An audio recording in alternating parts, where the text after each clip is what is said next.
Assalomu alaykum aziz tomoshabinlar. Amerika Qo'shma Shtatlari va Isroil prezidentlari bugun dunyoga bong urib, biz uni bir kunda yo'q qildik deb e'lon qilmoqda. Ammo haqiqat umuman boshqacha. Keling bugun sizlarga o'sha haqiqatni aytib beraman. Oyatulloh Xomaniy har kuni o'z idorasida edi. Ha, aynan shu gapni eshitib siz hayron qolayotgan bo'lishingiz mumkin. Amerika razvedkasi uning qayerda yashirinayotganini qidirib yurgan bir paytda u eng oddiy, eng odobiy ishni qilardi. U xalqi bilan birga edi. Eron xavfsizlik xizmati xodimlari unga bir necha bor murojaat qilishdi. Janob oliylari, xavfsizlik nuqtai nazaridan boshqa shaharga ko'chib o'tishingizni so'raymiz. Ular xavotirda edilar. Chunki dushman nishonga olgan asosiy manzil aynan shu idora edi. Ammo oliy rahnamo ularga shunday javob berdi. Agar siz 90 million eronlikni boshqa shaharga ko'chira olsangiz, men ham o'sha 90 million fuqarodan keyin ko'chaman. Tabiiyki, buning imkoni yo'q edi. Keyin unga maxsus bunker taklif qilishdi. Yer ostidagi mustahkam panoh. U yana shunday javob berdi.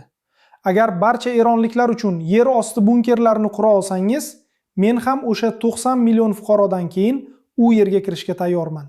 Buni amalga oshirishning imkoni bo'lmadi. Chunki u hech qachon xalqidan ayrilicha yashamagan edi.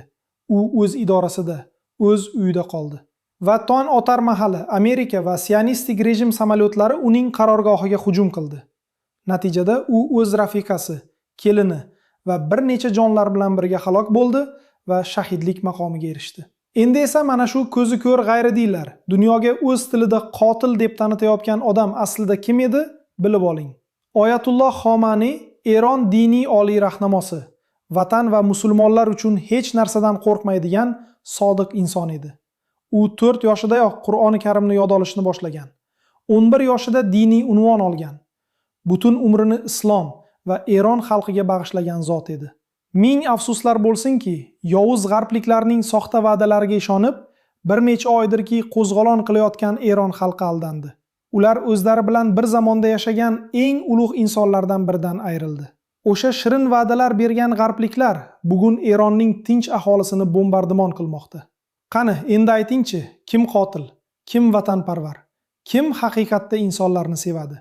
Biz shu yerda, shu ekranlar ortida turib bir haqiqatni yana bir bor angladik. Bu dunyoda ikki xil haqiqat bor. Bir haqiqat kuchlilarning haqiqati, ikkinchi haqiqat esa haqiqatning o'zi. Va ertami kechmi haqiqat doim g'alaba qozonadi. Oyatulloh Xomaniy vataniga sodiq qoldi, xalqi bilan qoldi, o'z e'tiqodida sobit qoldi. U shahid bo'ldi. Ammo uning yo'li, uning maktabi, uning sevgisi abadiy qoladi. Bugun shu haqida gaplashdik. O'z fikrlaringizni izohlarda yozib qoldiring. Obuna bo'lishni unutmang. Xayr.